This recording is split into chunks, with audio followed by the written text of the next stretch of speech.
Kelur, bismillahirrahmanirrahim. Assalamualaikum warahmatullahi wabarakatuh. Kembali lagi di channel saya. Oke, hari ini saya akan membahas lagi si Rio Hatchback 2012 manual. Lama sudah tidak upload dan hari ini saya akan mereview 11 tahun pemakaian Rio Hatchback 2012 ini.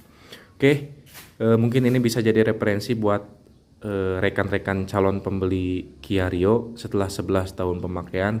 Dan saya akan review seadanya. Ketika ada yang tidak enak, maka saya akan bilang enak. Tidak enak, ketika mobil ini enak, maka saya akan bilang enak. Oke, selama 11 tahun ini apa saja yang sudah diganti, kendala apa saja yang sudah saya alami, nanti kita akan bahas satu persatu. Dan ini penampakan mobil dari luar. Ini bagian samping kanan, kemudian ini belakang, kemudian ini samping kiri, dan ini nampak ke depan, dan ini nampak ke depan. Sekali lagi saya akan mereview 11 tahun pemakaian ini mobil saya pribadi dan apa saja yang sudah spare part yang sudah saya ganti. Oke, yang pertama kita akan lihat odo dulu. Ini untuk mobil tahun 2012, kita lihat odonya ada di angka 87.554 km. Oke.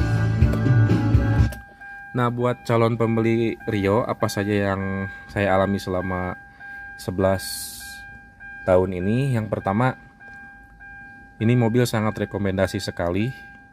Karena apa? Karena fiturnya sudah sangat lengkap dibanding mobil-mobil Jepang. Sangat lengkap sekali dengan harga yang lumayan terjangkau untuk harga jual saat ini. Oke, kemudian untuk bahan bakar irit, dan ini tampak interiornya rekan-rekan. Kemudian kendala apa saja yang saya sudah alami selama 11 tahun pemakaian? Yang pasti 11 tahun bukanlah waktu yang sebentar. Yang namanya kendaraan pasti akan terjadi hal-hal yang kita tidak inginkan atau adanya kerusakan-kerusakan.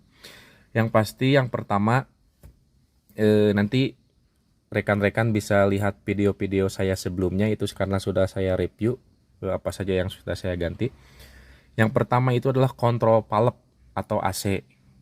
Kenapa saya ganti? Karena AC-nya sudah tidak dingin dan itu terjadi sekitar 1 tahun yang lalu. Berarti 10 tahun pemakaian baru terasa kontrol valve. Dan untuk masalah AC tidak dingin, rekan-rekan usahakan datang ke bengkel AC yang memang rekomendasi.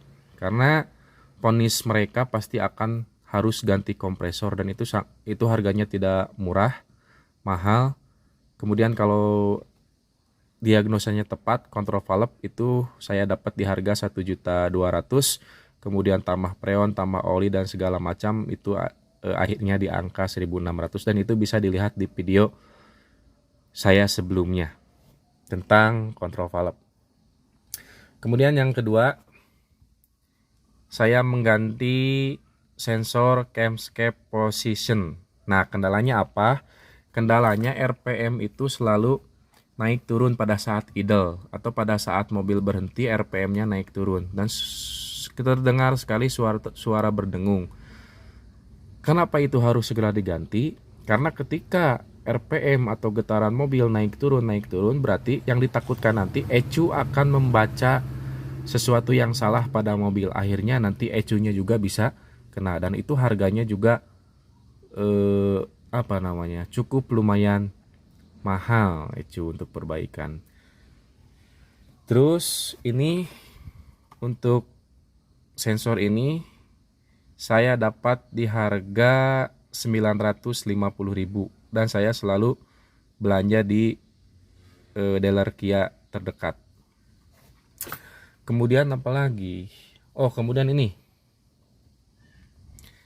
laher untuk perputaran mesin ya rekan-rekan, nanti saya akan tunjukkan di depan. Ini saya kenapa saya ganti? Karena ada suara gemuruh di bagian kabin mesin dan ternyata ini lahernya sudah kena. Dan sekali lagi ini beda dengan mobil Jepang. Kalau mobil Jepang bisa ganti lahernya aja, kalau ini tidak, harus satu set, dan ini harganya ori saya dapat di harga 450.000. Kemudian untuk selanjutnya kerusakan yang terjadi ada di panel power window. Maka ada yang aneh, ini auto harusnya ada di sini, tapi karena ini harganya satu set itu 1.200.000, jadi saya akali saja yang auto yang patah ini untuk di bagian ini saya pindah ke bagian belakang. Karena apa? Karena untuk bagian belakang masih bisa dibuka di kursi penumpang, jadi tidak masalah. Walaupun di sini tidak bisa diakses karena ini patah untuk bagian depan, maka saya pindah rolling ke bagian belakang. Terus apalagi ya rekan-rekan, untuk kendala kelistrikan, kemudian retract, kemudian mirror, alhamdulillah tidak ada kendala. Kemudian di bagian kelistrikan juga tidak ada kendala, masih berjalan sesuai dengan fungsinya. Oke, kita langsung masuk ke ruang mesin.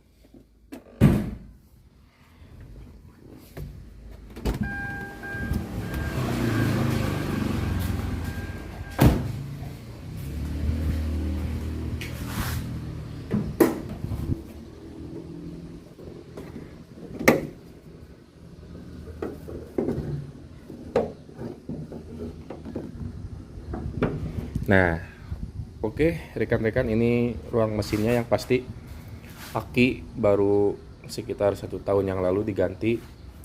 Oke, nah spare part ini yang saya ganti, yang saya bilang ada suara gemuruh tadi, ini posisinya ada di sini rekan-rekan, tapi karena gelap mungkin nggak kelihatan. Oke, itu yang untuk memutarkan komponen-komponen yang lain dari mesin. Nah selanjutnya, karena mobil saya ada rembesan oli yang keluar, dan rekan-rekan bila ada yang sama jangan panik terlebih dahulu, karena itu bisa jadi seal. Nah, untuk tutup cover ini yang di sini itu sudah getas, makanya banyak oli yang keluar dari ruang mesin di sini. Nah, untuk sambungan ini, seal ini, karet. Saya rasa itu cukup wajar karena karet itu semakin lama maka akan semakin keras, sehingga tidak akan ada getas, akan ada celah pada saat sudah terlalu lama. Makanya di belakang sini keluar rembesan oli. Saya ganti itu karena itu nyambung dengan seal busi yang di dalam. Saya ganti di toko-toko online juga banyak, itu merek Mando, itu dengan harga 80.000. Tapi saya tidak berani ambil yang 80.000. Akhirnya saya datang ke dealer, saya dapat di harga 280.000. Karena apa tadi? Karena karet itu kalau ada kualitas dia akan cukup lama, karena prinsipnya karet itu semakin lama akan semakin mengeras dan akan terjadi pecahan-pecahan yang dapat merembaskan oli kembali. Jadi untuk karet saya lebih baik memakai yang ori atau yang sekitar 280.000. Saya tidak berani mengambil yang 80.000. Itu rekan-rekan, selama pemakaian 11 tahun itu saja spare part yang saya ganti. Yang pasti aki kemudian ban itu sudah menjadi hal yang lumrah. Tidak ada kendala apa-apa, cuman paling mati bohlam aja, itu aja. Nah, untuk yang punya mobil Matic barangkali masih sama kendalanya, cuman kalau Matic biasanya rekan-rekan yang dialami itu adalah kendala di ecu atau giginya ngunci. Nah, itu mungkin perbedaannya dengan Matic. Oke, dan inilah penampilan mobil saya selama 11 tahun pemakaian. Dan ini peleknya orsinil. Saya sempat memakai pelek yang celong, depan 8 in, belakang 9 in, merek apa ya, Kranze kalau nggak salah ya, merek Kranze dengan colong dengan ban tipis. Tapi karena tidak begitu nyaman, akhirnya saya kembalikan lagi ke ori. Dan rencananya saya ingin mengganti pelek dengan CE28 ring 16 yang rata dengan bodi atau lebar 7 in. Kenapa saya sekarang lebih memilih kepada yang lebar 7 in yang rata bodi? Karena secara bobot akan lebih ringan, kemudian akan menghemat bahan bakar juga bisa dikonsumsi dengan hemat. Kemudian kaki-kaki juga tidak akan terlalu, bebannya tidak akan terlalu berat. Makanya saya mudah-mudahan ada rezeki, saya akan membeli pelek CE26. Dan perlu rekan-rekan, sudah 2 tahun ini saya tidak memakai mobil ini karena mobil ini dipakai sama istri tiap hari kerja. Jadi inilah pemakaian istri saya selama 2 tahun. Apalagi ya? Oh ya, untuk RPM yang naik turun, nanti kendalanya juga bensin akan terasa sangat boros. Makanya saya harus cepat-cepat ganti karena ditakutkan ECU membaca sesuatu yang tidak benar pada mobil saya. Selanjutnya itu tadi sudah, kemudian kendala ini juga sudah. Hanya itu saja rekan-rekan mobil saya yang pernah alami. Yang pertama solenoid palep, kemudian sensor ini, kemudian lahar ini, kemudian karet tutup mesin, sama ini power window yang sudah pecah. Nah, untuk konsumsi bahan bakar bagi rekan-rekan yang sedang mencari Rio itu sangat irit sekali. Mobil saya bisa sampai luar kota itu 1:15 km. Kalau dalam kota mungkin bisa nyampe 13-14 km. Sekali lagi, bila ada kontrol palep yang kena, maka carilah bengkel AC yang rekomendasi, kemudian yang menggunakan alat-alat canggih, jangan yang ditebak-tebak, agar freon yang masuk sama oli yang masuk itu lebih tepat untuk spesifikasi mobil kita. Oke lur, itu saja. Dan itu motor retro saya, nanti kita review. Ini saya gunakan untuk kerja ya, untuk ke sekolah tiap pagi, kemudian nanti pulang sore hari. Ini selalu digunakan sehari-hari karena jarak rumah ke sekolah atau tempat kerja saya hanya sekitar kurang dari 1 kilo. Makanya saya selalu pakai si klasik ini, si chopper ini. Oke lur, terima kasih.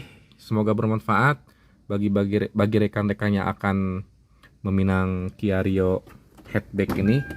Jadi masih rekomendasi sekali untuk tahun 2012 ya, masih rekomendasi sekali. Jadi silakan, ini bisa jadi referensi buat rekan-rekan yang akan meminang Kia Rio hatchback. Mungkin bisa dilihat dari video-video review yang review mobil orang lain, kondisinya seperti apa, apakah sama atau tidak. Dan untuk saat ini saya belum mau menjual ini mobil, walaupun nanti saya akan upgrade, maka saya akan upgrade ke Rio 2019. Oke lur, terima kasih, semoga bermanfaat. Sampai ketemu lagi.